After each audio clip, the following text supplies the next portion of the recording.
আজকে যারা পিআর বলছে তারা সহ বলবে যে আবার এই কনস্টিটিউশন চেঞ্জ করতে হবে। কিভাবে? আগে করছেন না, এই নজির আছে, ওইভাবেই করবেন। এই ব্যাড প্রেসিডেন্ট কি একটা রাষ্ট্রের জন্য সঠিক হবে? সেটা আমরা অ্যালাউ করতে পারি না। তারপরেও আমরা বলেছি ঠিক আছে, আমরা জুডিশিয়ারি রেখেছি, যাই। আমি তিনটা কথা বলে থাকি, what is character of the constitution and nature of the constitution. আমাদের character and nature of the constitution হচ্ছে it is republic, constitution of the people's republic of Bangladesh. আমার এক বন্ধু আমাদের ছাত্র জমানায় তার মানে হবু বধূকে নিয়ে সাথে ঘুরছিল। তা আমরা জিজ্ঞেস করলাম কে, বললে যে আমরা প্রায় বিবাহিত। আমরা জিজ্ঞেস করলাম এইটা আইনের দৃষ্টিতে প্রায় বিবাহিত হয় না? তুমি আইনের ছাত্র, আমাদের এক আইনের বন্ধু, এটা হয় বিবাহিত অথবা অবিবাহিত, ইন বিটুইন কিছু নাই। তা এখন কি এটা প্রায় অসাংবিধানিক সরকার বা প্রায় বিপ্লবী সরকার এরকম কোন টার্ম আছে যারা বলছে? নো, সরকারকে বৈধ হতে হয় এবং সরকারের বৈধতা দেওয়ার জন্য এই অভিপ্রায়কে লেজিটিমেট করার জন্য আর্টিকেল 106 এর আশ্রয় নেওয়া হয়েছে। এই আর্টিকেল 106 নিয়ে কথা বলছে তারা যে প্রধানমন্ত্রীর পরামর্শ ছাড়া তো তিনি 2টা কাজ ছাড়া আর্টিকেল 48(3) অনুসারে প্রেসিডেন্ট আর কিছু করতে পারে না। হ্যাঁ, পারে না, কিন্তু যখন এমন কোন সিচুয়েশন হয়ে গেল যে প্রধানমন্ত্রী নিজেই পালিয়ে গেল এবং জনগণের অভিপ্রায় ছিল প্রধানমন্ত্রীকে অপসারণ করা হোক, তিনি নিজেই পালিয়ে গেলেন, অ্যাবসেন্ট হয়ে গেলেন, বিদেশে চলে গেলেন। তা এখন কি ভালো হতো যে দিল্লি থেকে দস্তখত নিয়ে এসে শেখ হাসিনা তারপরে প্রেসিডেন্ট পাঠায় সুপ্রিম কোর্টে? অবস্থাটা কি সেরকম ছিল?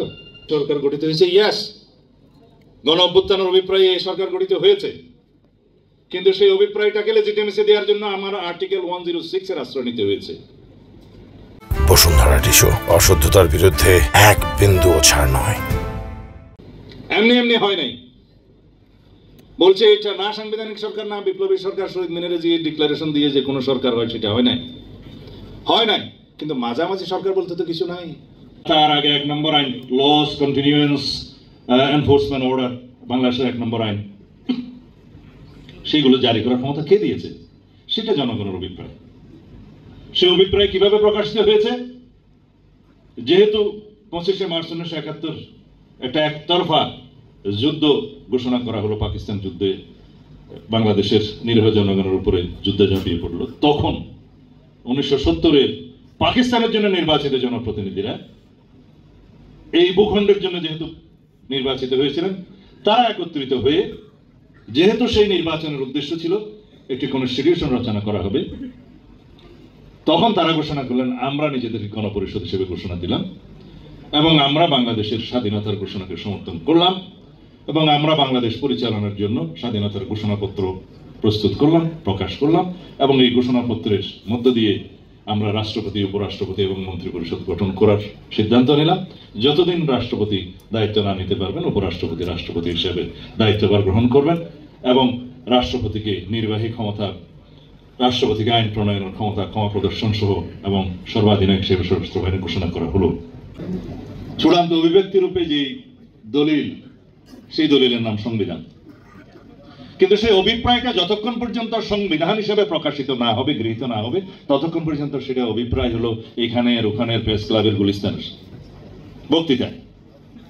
সে অভিপ্রায়টা যেটা সন্নিবেশিত হয়েছে সাংবিধানিকভাবে প্রথম গণপরিষদে, তখন প্রস্তাবনায় বলা হয়েছে জনগণের অভিপ্রায়ের অভিব্যক্তি রূপে এই সংবিধানের প্রাধান্য থাকবে।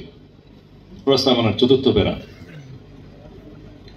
এটাকে আবার সংবিধানের সুপ্রিমেসি বর্ণনা করতে যে সংবিধানের 7 ধারায় বলা আছে, আর্টিকেল 7-এ, যে জনগণই রাষ্ট্রের সকল ক্ষমতার মালিক, এবং 7-এর 2-এ বলা আছে যে জনগণের অভিপ্রায়ের পরম, চরম নয় পরম অভিব্যক্তি রূপে এই সংবিধান রাষ্ট্রের সর্বোচ্চ আইন। কখন হয়েছে এটা স্বীকৃতি? যখন কনস্টিটিউশনটা গৃহীত হলো নভেম্বরের 4 তারিখ 1972 সালে, যখন এটার কার্যকারিতা দেয়া হলো 16 ডিসেম্বর 1972 সালে। তখনও পর্যন্ত এই রাষ্ট্র চলেছে রাষ্ট্রপতির আদেশে, প্রেসিডেন্ট অর্ডার, পিইউ। কেন? কারণ সেই সংবিধান গৃহীত হওয়ার পরেও তার অধীনে জাতীয় সংসদ নির্বাচন হয়েছে পরবর্তী বছর 1973 মার্চে। তারপরে সংসদ গঠিত হলো, সেই সংসদ অধিবেশনে বসলো, বসার পরে আবার স্থগিত হলো, তারপরে রাষ্ট্রপতি অর্ডিন্যান্স জারির ক্ষমতা পেল আর্টিকেল 93 অনুসারে। তার আগ পর্যন্ত প্রেসিডেন্ট অর্ডার অনুসারে চলেছে, এবং সেই প্রেসিডেন্ট অর্ডারটা দেওয়ার এখতিয়ারটা কে দিয়েছে? বাংলাদেশের 2 নম্বর আইন, স্বাধীনতা ঘোষণার পরে থেকে, দি কনস্টিটিউশন না provisional constitution order, provisional constitution of Bangladesh order 1972।